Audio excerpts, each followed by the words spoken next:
शापित जंगल का रहस्य पार्ट 1। गांव से दूर एक घना जंगल था जिसके बारे में लोग कहते थे कि वहां सूरज ढलते ही मौत का सन्नाटा छा जाता है।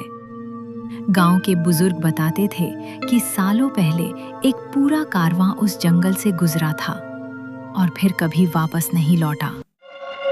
लोगों का मानना था कि उनकी आत्माएं अब भी वहीं भटक रही हैं। 4 दोस्त समीर, विकास, रोहन और अजय ने सोचा कि ये सब बस अफवाह है। उन्होंने हिम्मत करके रात को जंगल में जाने का प्लान बनाया।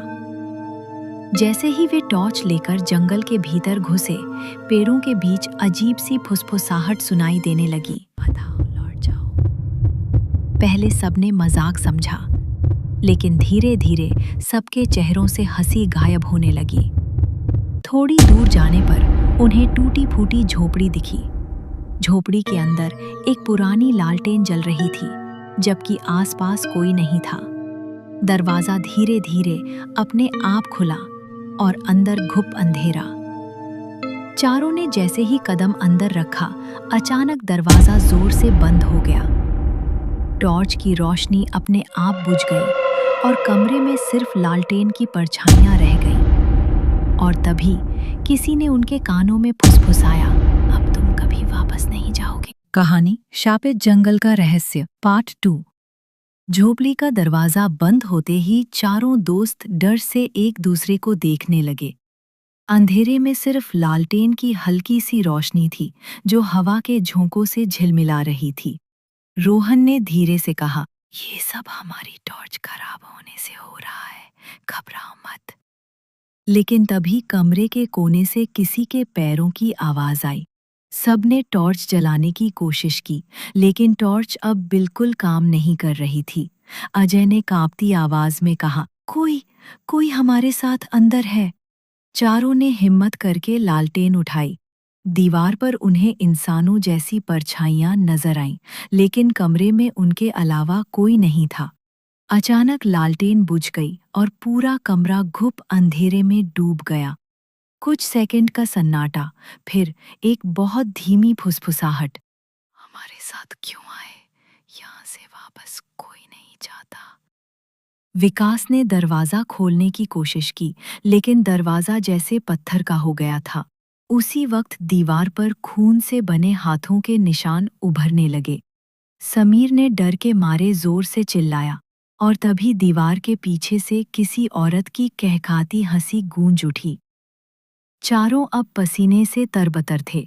वे झोपड़ी का दूसरा कोना टटोलते हुए एक पुराना संदूक देख पाए।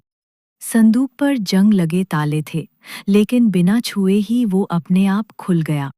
अंदर पुराने कपड़े और टूटी फूटी जंजीरें थीं और उनके बीच एक काला नक्शा पड़ा था। नक्शे पर लाल धब्बों से कोई रास्ता चिन्हित था जो सीधे जंगल के बीचों बीच जाता था। लेकिन जैसे ही उन्होंने नक्शा हाथ में लिया, अचानक पूरी झोपड़ी हिलने लगी, छत से धूल गिरने लगी और चारों को लगा जैसे कोई अदृश्य ताकत उन्हें जमीन की ओर दबा रही हो। अचानक झोपड़ी का दरवाजा अपने आप खुल गया। बाहर वही सन्नाटा, वही घना अंधेरा।